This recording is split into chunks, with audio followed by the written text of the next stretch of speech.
Hello everyone, my name is John and this is The Single Truth. The Single Truth is based upon God's revealed word to us.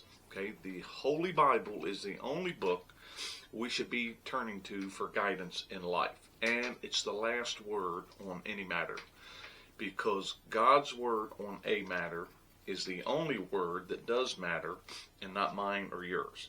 So let us turn to His word and see what He says about mediums, as this is part 2 of mediums. Are they okay? Now, last episode we went over a few scriptures that bottom line told us that God says sorcery, mediums, palm reading, whatever name you want to give it, whatever name you want to call it or whatever name it goes by, is an abomination to Him, and that we should not partake in any such things. However, there is one example in the Bible when a medium was able to call somebody back from the dead. Well, kinda. And that's what we are going to look at in this episode. Now, the scripture we're going over today is found in the Old Testament, and it is the first book of Samuel. Samuel was a prophet in Israel, and we'll go over that here in a second. But we're going to be reading in chapter 28, verses 3 to 19, and it's kind of lengthy, and there's much in there, so I'm going to read it first, and then we'll go back over it. So again, it's 1 Samuel chapter 28, verses 3 to 19. Now Samuel had died, and all Israel had lamented for him, and buried him in Ramah, in his own city. And Saul had put the mediums and the spiritists out of the land. Then the Philistines gathered together and came and encamped at Shunem. So Saul gathered all Israel together, and they encamped at Gilboa. When Saul saw the army of the Philistines, he was afraid, and his heart trembled greatly.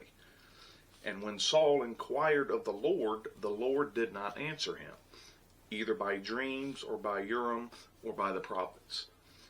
Then Saul said to his servants, "Find me a woman who is a medium, that I may go to her and inquire of her." And his servants said to him, "In fact, there is a woman who is a medium at Endor." So Saul disguised himself and put on other clothes, and he went, and 2 men with him, and they came to the woman by night. And he said, "Please conduct a seance for me, and bring up for me the one I shall name to you." Then the woman said to him, "Look, you know what Saul has done, how he has cut off the mediums and the spiritists from the land. Why then do you lay a snare for my life to cause me to die?" Again, she doesn't know Saul is the one that's talking to her.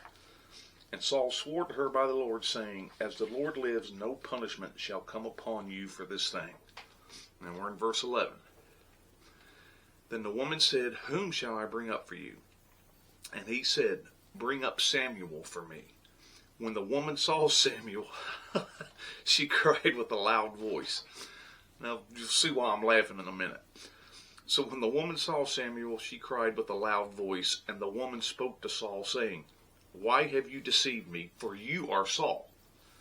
And the king said to her, "Do not be afraid. What did you see?" And the woman said to Saul, "I saw a spirit ascending out of the earth." Verse 14. So he said to her, "What is his form?" And she said, "An old man is coming up, and he is covered with a mantle." And Saul perceived that it was Samuel.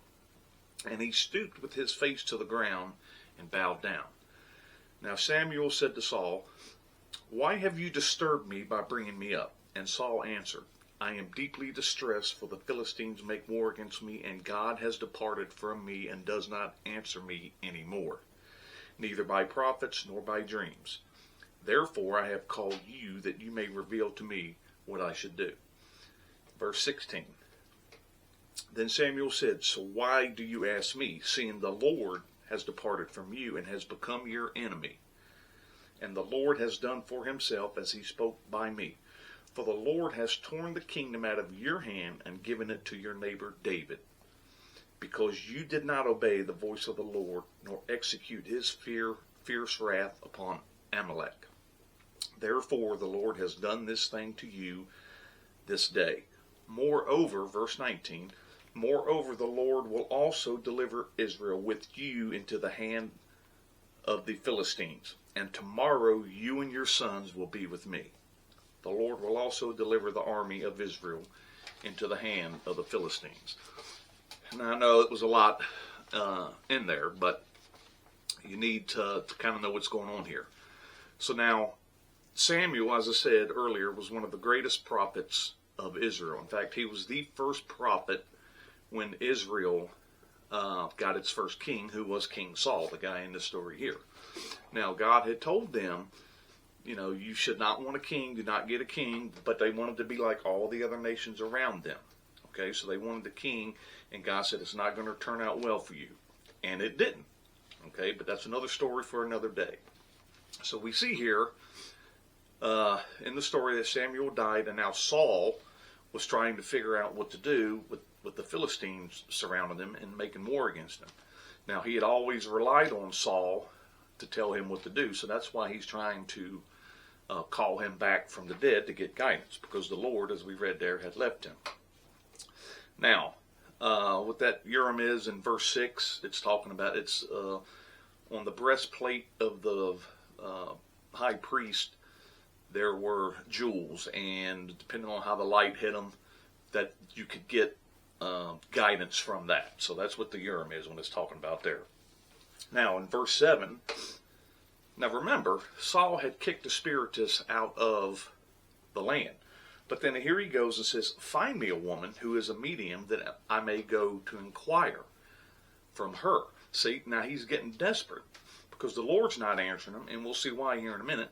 But the Lord's not answering him. Samuel's not around, so he's getting desperate, trying to figure out what's going on. So that's why he's saying, even though he kicked these mediums out, and now he's in disguise to go see one, because, you know, she would think, as she did there a little bit, that it's going to be a trick. You're trying to trap me, because the king has said, nope, you need to get out. Now here is the king in disguise, because he's so desperate trying to figure out what to do. So, as I said, he disguises himself, goes to this medium, so she won't know. And she's a little leery, okay? As we read there, she's a little leery in calling him up again because she thinks this may be a trap. Well, now, this is why I laughed. In verse 12, when the woman saw Samuel, so she called him up, like Saul wanted her to do. She called him up, and now she cried out with a loud voice, like she's shocked. She's shocked that Samuel actually appeared. But why? If you're a true medium, and you can call people back from the dead, like what a medium does, why are you so shocked that it actually happened? Don't you do this every day? Isn't this a daily thing for you? I mean, it should be like getting up, getting a glass of water out of the faucet. Oh, yeah, this is normal. But yet she's shocked that it actually worked. Maybe that should say something about mediums, because it should not have been a surprise for her at all. Okay, so she calls up the dead all the time, and then they show up, and everybody lives happily ever after, right? Now, at this point, she realizes it's Saul, and then now he's reassuring her, hey, look, I know, I told you people to get out of the land, and now here I am in disguise, but don't worry, you know, this ain't a trap. No harm's going to come to you after she realizes this. Again, he is desperate for answers with the Philistines knocking on his front door. Now, by the description she gives of this guy, he knows that it's Samuel come back from the dead. So now, verse 15, now Samuel said to Saul, why have you disturbed me by bringing me up? Okay, so Samuel's having a good old time in heaven with Jesus. Then all of a sudden, now he's got to go back. Man, why are you calling me up, you know? Why are you bothering me when he was on the earth telling Saul what to do, and yet Saul ignored that. So now down in verse 18, we see that why the Lord has not been answering Samuel or Saul. Okay, either by the Urim, by the prophets, by dreams, all that stuff Saul mentioned. And here's the reason. Samuel tells him, because you did not obey the voice of the Lord, nor execute his fierce wrath upon Amalek. Okay, so now what he's talking about there is back in, I think it's maybe chapter 15 in 1 Samuel. when Saul went to fight the Amalekites, God told him, you need to utterly destroy everything. Man, woman, child, nursing babe, all the ox, all the sheep, everything. Destroy everything. Well, Saul did not do that. Okay, Saul and his men kept the choice cattle, the choice sheep, and he even left the king, I think King Agag was his name, he left him alive. He did not utterly destroy everything like the Lord had told him to do. And what have I said in the past? Partial obedience is disobedience. So the Lord has said, all right, well, you're not going to listen to me. Why should I tell you anything? So that's why the Lord had quit speaking to Saul, because he was not obeying what God had told him to do in the first place. Now, we see there in verse 19, Samuel even goes on to tell him, okay, you and your sons, tomorrow, God has handed Israel and you and your sons over to the Philistine. It's a done deal. It hasn't happened yet, but it's going to happen. It's a done deal. Tomorrow, Samuel's telling him, tomorrow you and your sons will be with me. So Samuel is in essence telling him, hey, you're going to die tomorrow. But the good news for Saul is, Samuel told him, well, you're going to be with me. So we know Saul is going to be in heaven. And Saul knew he was going to be in heaven with Samuel. Even though he had disobeyed the Lord, okay, he can still be forgiven.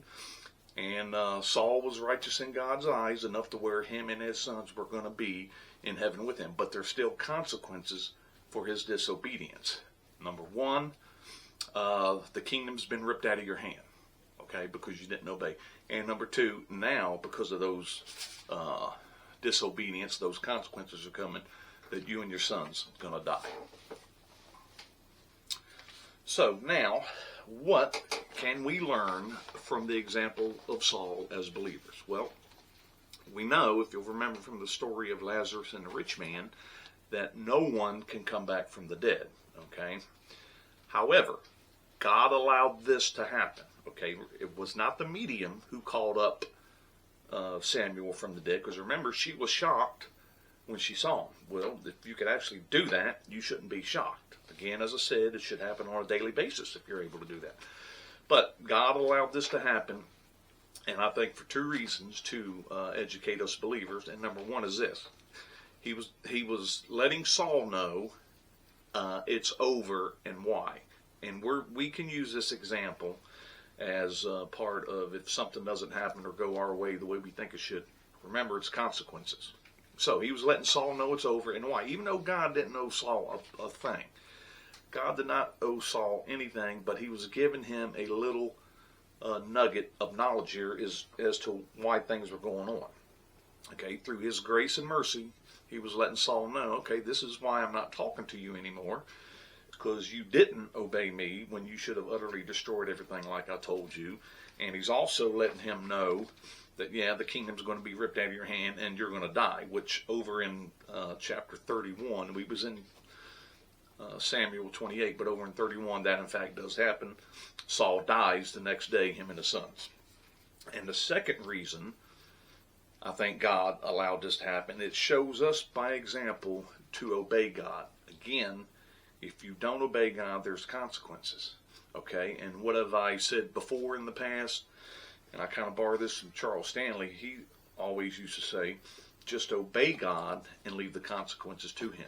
Because it's going to turn out good. Maybe not the way you want or the way you think, but it's going to turn out for your betterment and for your good. So, and I think he's also showing us in this, again, I can see the look on that medium's face when Samuel appears. She's all scared.